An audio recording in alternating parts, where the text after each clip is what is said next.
YouTube. What's going on? It's your boy Buddha back in the building for another Last Cloudia news and information video. One that I'm getting into very late in the day. My apologies. Your boy Buddha had some business to take care of this morning, but here we are. I couldn't leave the Buddha gang hanging when we get new character info reveals. So, without further ado, let's play this video and see what the newest characters are bringing to the table. So first up is Crow. Its over is 5 hits. Manifest is 8 hits. Taste My Wrath a long range 14 hits. Taste of Defeat doesn't look like anything special to me. I think it's a single target. 28 hitter. And let's get into these traits. Crow, the latest no attribute attacker. Kill them, Robin Hood. No attribute attack damage plus 50%. Damage cap plus 10,000. When attacking bosses with lost debuff, no attribute attack damage plus another 50% and damage cap plus 15,000. Not sure why they felt the need to put more in there. But this is no different than we saw with Joker recently. Although I think Joker's just better in this exact trait because he's that 10,000 initial and then plus 30,000. Moving on to his trait 2 is Justice. Boost STR and defense based on number of living allies up to 25%. And when unit is incapacitated, living allies recover medium HP. Garbage. I just don't like this trait at all. I think it's extremely underwhelming. It's extremely short. Let's move on to his other stuff. We can see the ability descriptions here. Skill 1, it's over, medium area combo attack. Skill 2 is Manifest, mid-range medium area combo attack around the target, damage cap plus 3,000. And Skill 3, Taste My Wrath, is a long-range wide area attack around target, damage cap plus 5,000. His special, Taste of Defeat, powerful combo attack to one enemy, and the finishing attack damage cap plus 60,000. Very, very insignificant. Don't care. Let's move on to the ability board. Here we can see Crow's skills he's bringing to the table. Treacherous Intent, we know from Joker and Morgana already. This is their niche mechanic that they can inflict on boss enemies or all enemies alike, but it's just most effective on the boss enemies. It'll be a massacre. Physical attack damage plus 30% and damage cap plus 3,000 to enemies with Treacherous Intent debuff. Then we have Feel the Rush. Units STR and SCT recovery speed plus 20%. But while the unit is alive, the rest of the party has minus 5% to those individual things. It's game over when physically attacking. Criticals don't occur, but damage plus 40% and another damage cap plus 5,000. Right, interesting here. We've got a no critical, no attribute attacker. But don't forget, this is a skill that can be toggled on and off. So if you're freaking out about not getting Proud Force heals, you can just turn it off. Yes, you lose plus 5,000 damage cap, but you get some HP sustained, so it's a little give and take. No Time for Mercy. HP recovery from active skills minus 50% and no attribute damage cap plus 3,000. So this is Crow's gimmick, and it's basically where they subsidized a lot of his damage cap is within these two skills. You can basically sacrifice your Proud Force and healing capabilities for an extra 8,000 damage cap, and that is totally up to you. It's been a while now that we've had this information in the day, and your boy Buddha's not on it immediately like I usually am. So there have been discussions around the community. I've seen a lot of this initial feedback, and it's just funny to me how many people read this stuff and then see it as absolute, like, why would they do this? There's no workaround. Yes, there is. It's a give and take kind of thing. So if you want more damage, you want to lean all in on his damage, use these two skills. If you want to gain your Proud Force HP sustain and just plus 50% to HP recovery, just turn the skills off. It's not that hard. HP up max, attack up max, fighting spirit 4, resolve up 4, fury 2, patience 2, life brave, life fort, auto brave, auto protection, pose of glory, ale of victory, weapon break. Interesting. I don't think we've seen that since Baron. if I'm not mistaken. Soldier Mastery, which basically gives Crow here Sniper Slayer, Sword High Boost, Machine Mega Boost, no attribute attack raise, no attribute attack raise 3. So this attack raise 3 and then Machine Mega Boost. There's another 4,000 cap mixed in there. Giant Killing 2, another 2,000 cap, 2 boss enemies. Blood Force. Break Boost, Piercing, Skill Charge 2, Decoy, Indomitable Spirit, and Destroyer. Interesting unit we have here. Very basic. Another thing a lot of people are very upset about is that there's no innate dual wield since he has 2 different weapon type boosts. But again, like, what are we all expecting here? For them to give the unit every single skill that they're going to need? No. What they're telling you here is you can run him single wield, you can run either machine or sword, or you can teach him dual wield, which is why many veterans recommend starting the game with Sandworm in the infinite reroll. And then there you go. You use both of them, get all the boosts. What Crow's looking like he's offering here is this interesting, like, you can go full damage and sacrifice a lot of healing capabilities that we currently and commonly use, or you can toggle it off and kind of just take away some of his damage cap, but regain that sustain. So, whatever. I think he's no attribute. He's like a homeboy Joker. So he's got that same type of close range S1, medium range S2, long range S3, which is going to be fine for a unit's utility in their skills. And then, of course, him being no attribute is great. He has some of the highest damage cap we've seen and come to expect in today's meta. So he's going to be a fantastic unit. But I don't know if you guys can decipher some of the context clues in my tone on how I'm feeling about Crow so far. We have a lot to see in game before your boy is Mr. Crow Advocate. Let's keep on moving forward. Here we can see the introduction of Violet.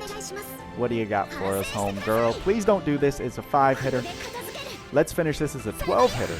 And victory is ours as a 15-hitter. Discipline time, again, it looks like single target.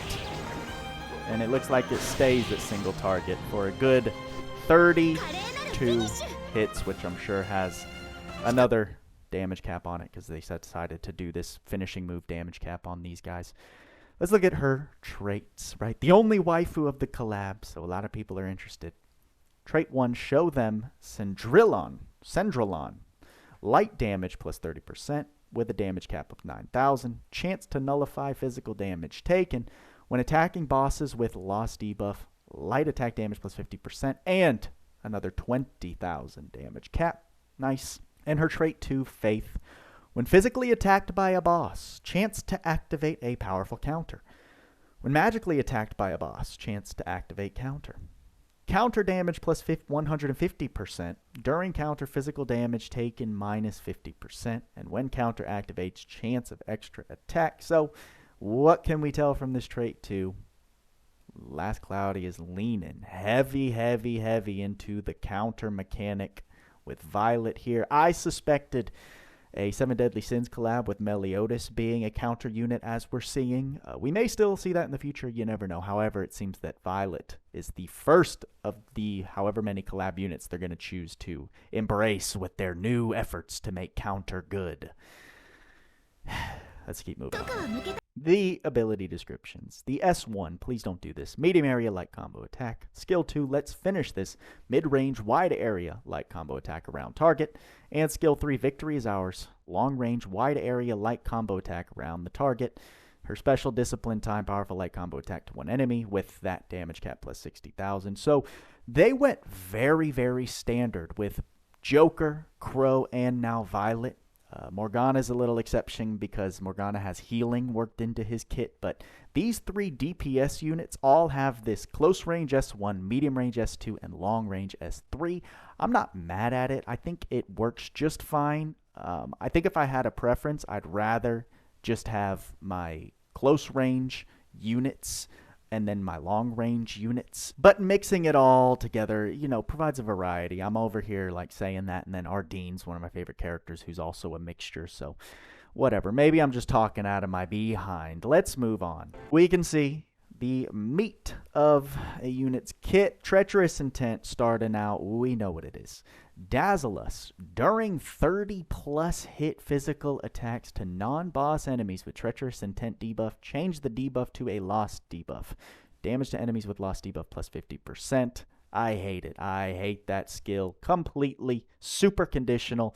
Not a big deal, but since this Treacherous Intent buff is so useful and geared towards boss mobs, maybe there's an area in the game like Maze where giving this to a non-boss mob will be very effective. However, if it's only useful like that in Maze, that's an extremely niche area of the game. So not only is this a super niche mechanic, but then you're also slapping a hit count contingency on it, and I don't like it. Like, Joker's was okay when he's physically attacking. It has a chance to switch. Homeboy, we just saw Crow. His is fine.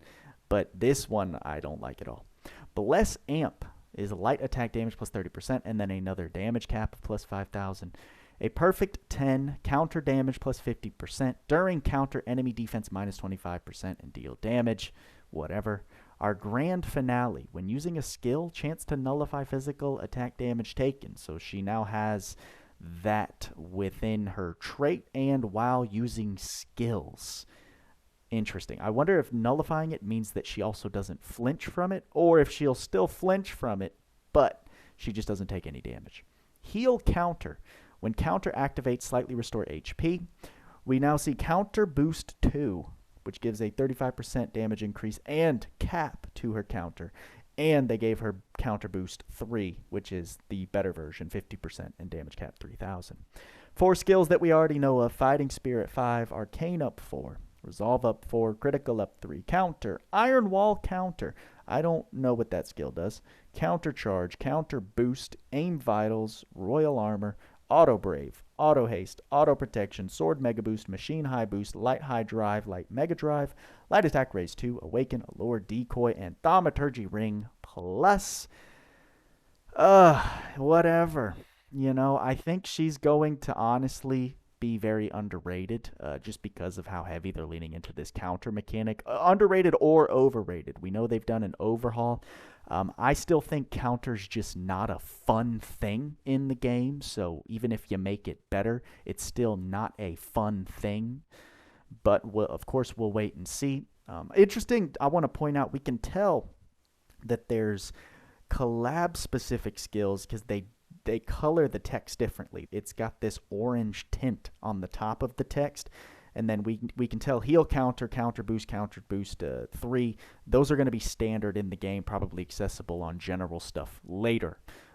But just a little differentiation I just realized. Took me a while. So, yeah, we have an interesting counter unit. This is the first counter unit I've seen since, like, Dora that has this much dedication to the counter mechanic.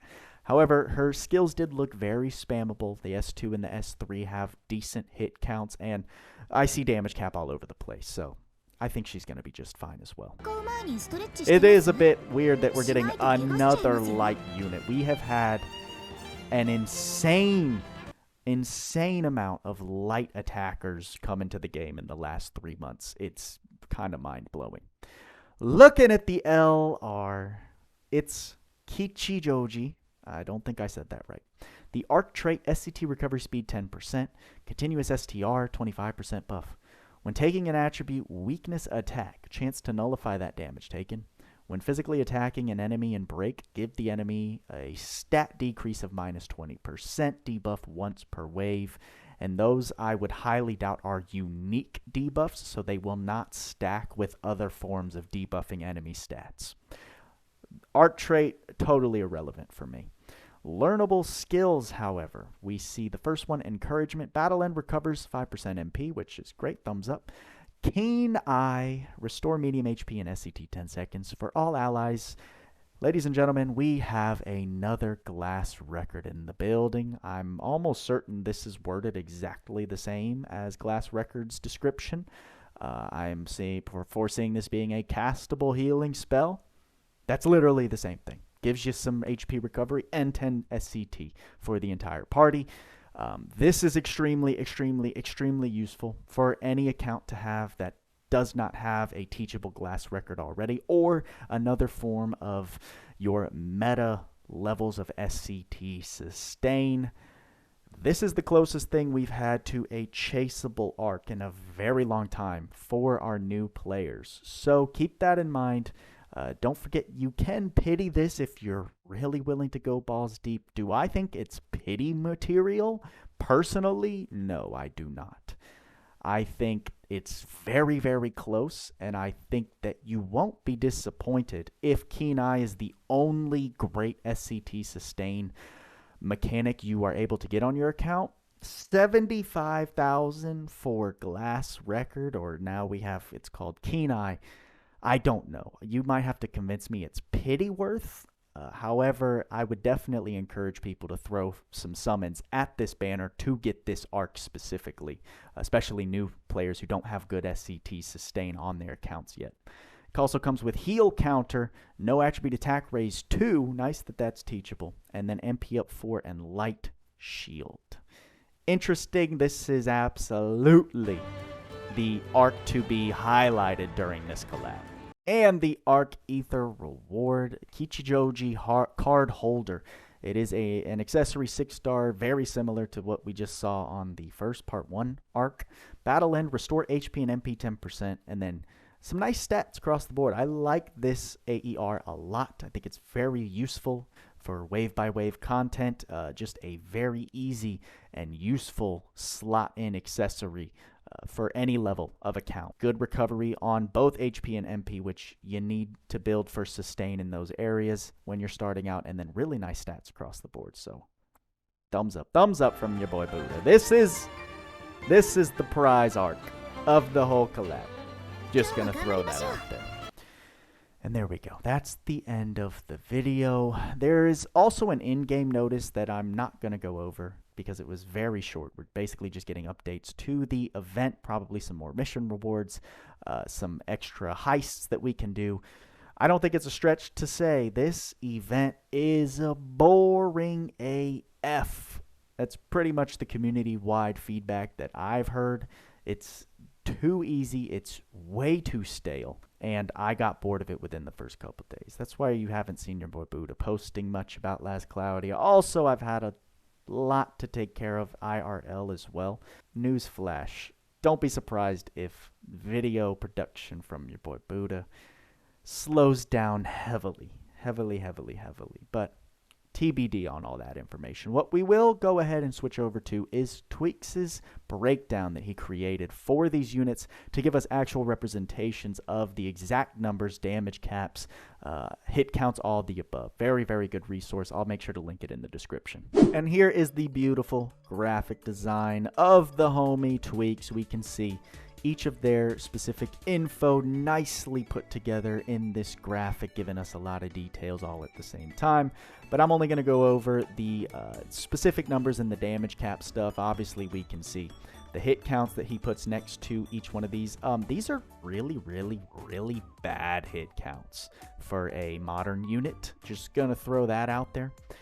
Scroll all the way down, and we can see innate, single wield, and dual wield physical damage caps. He adds it all up to give us a total damage cap. Let me just kind of like scooch over.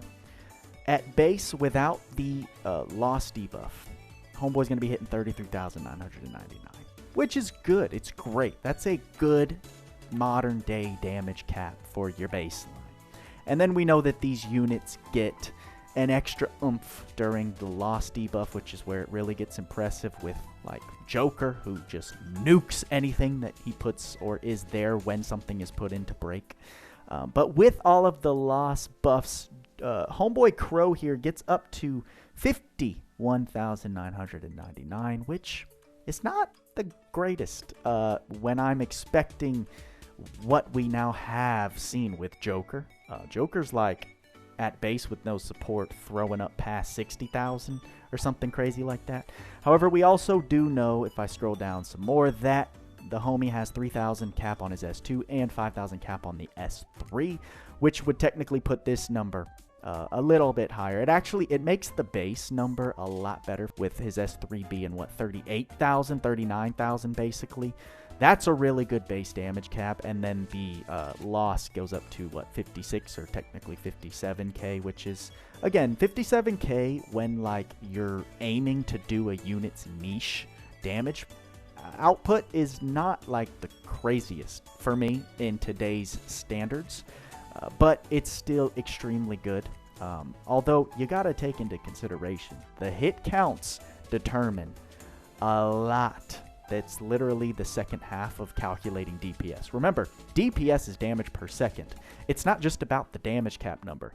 It's about the amount of hits and how easily those hits, those stocks can spam into each other. If it takes me forever to spam 2 stocks of a skill back to back, your DPS has now been lengthened. It now has taken you a longer amount of time to get that amount of damage out. So it's kind of 3 factors you have to judge DPS. It's not just all about the damage cap.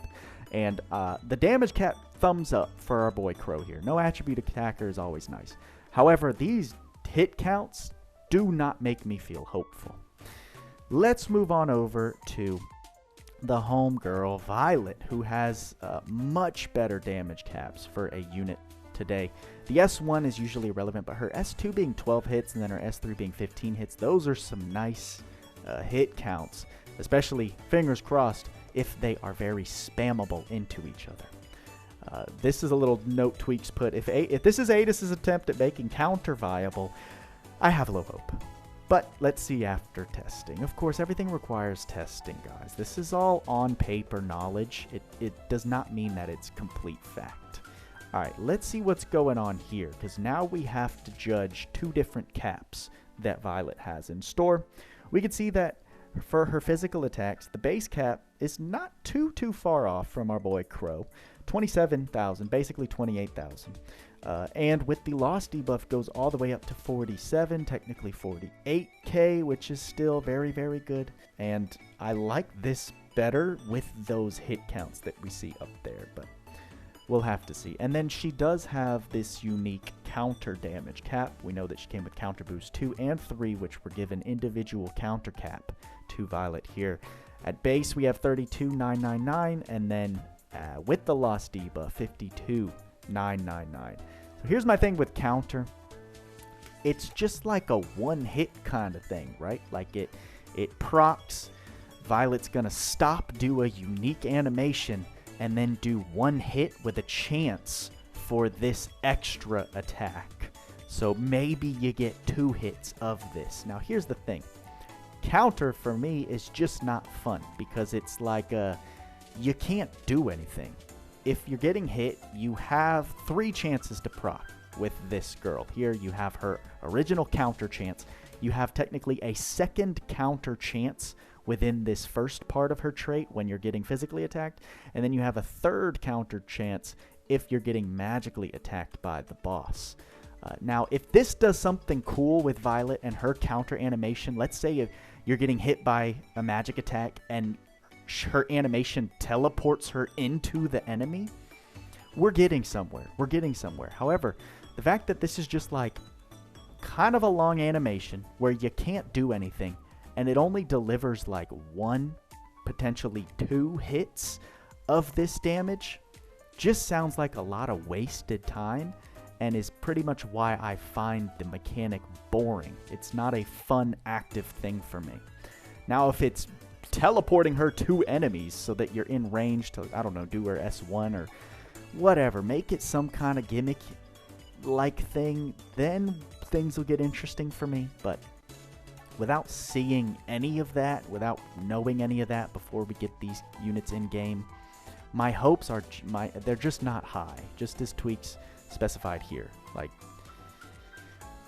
your boy Buddha woke up on the wrong side of the bed today, and I'm really trying to contain myself and contain all the salt that wants to explode out of my head for reasons outside of Last Cloudia. The anger you can feel from your boy it's not anger, but it's definitely a weird feeling today. I don't know, these units did not help. These units and this information did not help brighten my day. And that's about all the salt that I'm going to give. So you guys know I love to hear your feedback in the comments below. Let me know if you enjoyed Salty Buddha. He hasn't been around for a while, but I definitely feel him upon us today. And like I said, a lot of stuff going on in your boys' life IRL. So forgive me if I can't get out certain videos. I know some of you guys are waiting on the Joker 5-star build. I've been ready to do it since Friday, and I just haven't been able to sit down, do the recording and editing and all that fun stuff. So hopefully I'll be able to do it tonight. Not sure if I'll get it up, because those 5-star videos do take a while to edit and just process, figure out the flow of them. So bear with me on that, but I'll try and get that out for you guys. In the meantime, like, subscribe, bell noties, please, if you want to support your boy's dream and hopefully get us back to making videos on a full-time basis. That's all I can ask for you guys in support of the channel. But with all that being said, y'all know what we say. Work hard, play hard. See you in the next video.